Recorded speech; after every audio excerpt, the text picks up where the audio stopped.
My name is Lucy Wanjiko. I am a daughter, I am a mother, I am a wife. I am a believer of talents and I just love life. I was not born with HIV. I got tested when I was 21. We were with some of my girls who had gone for cervical cancer screening test, and at the same time we had to take a HIV test. I had tested negative when I was pregnant, so I wasn't so worried. I was tested positive, and it was such a shock because that was the last thing I expected. I was just trying to figure out life. Just after high school, you're pregnant. Then I was at some point Miss Dandora and Miss Koch in 2010. So there were so many expectations from me. And then this happens. And then I'm thinking I'll make a good mom and I'll rise back up again. And then he passes on right after I got to know my HIV status.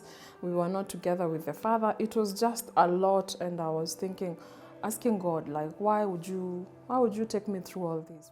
It was a hard time. I think it was the lowest I ever sank in my life. After I got pregnant, my dad was like, now you're an adult. If you can go get him pregnant, you can even start your own house and be married and start your own family. So I went back to the dad because I thought he was the only person who would understand me. He was sweet. He sold his phone and we moved into a one-room house. It was a crazy time, but we were so determined to keep this child. We were so determined to live together, but it was not a good time for both of us.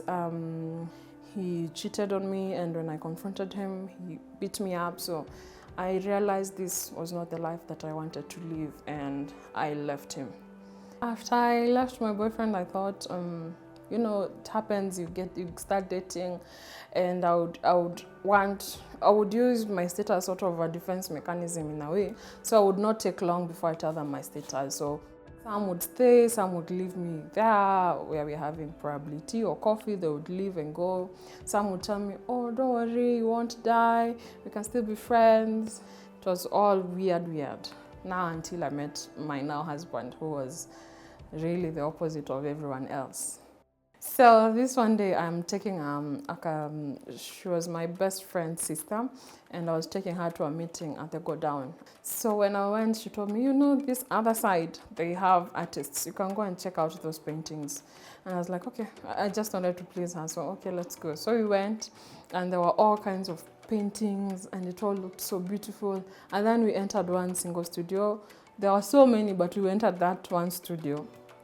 And I remember the first person I saw when I entered was Patrick Mukabi.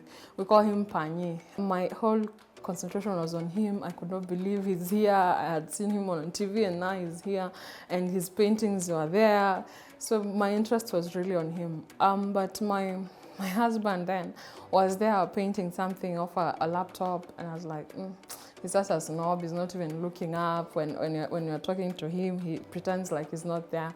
So I didn't even bother with him. Like, he could show he doesn't want stories there. Like, his stories are wasichana. So a girl, like a sister to my friend, said that she wants to draw an apple. I told her, let me paint it for you. I would love that. It's just a circle, I can do that. The paints were there, and I asked the now husband, can I use this painting? And he was like, go ask Panye. And I was wondering, who is this man now?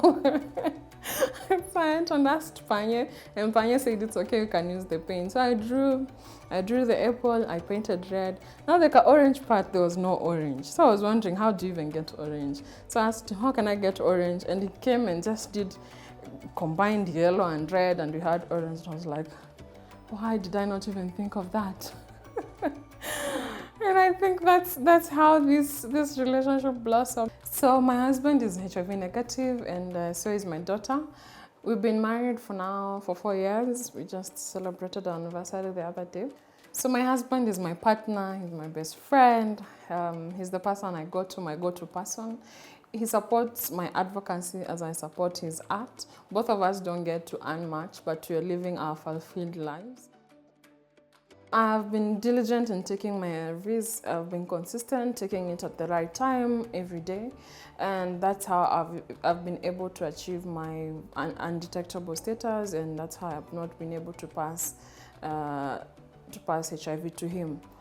And it's important when you're at risk, if you're dating a person who's living with HIV, or if you're married to a person who's living with HIV and they have not been able to attain the undetectable status, because not everyone, even if they're diligently taking their IVs, get to undetectable.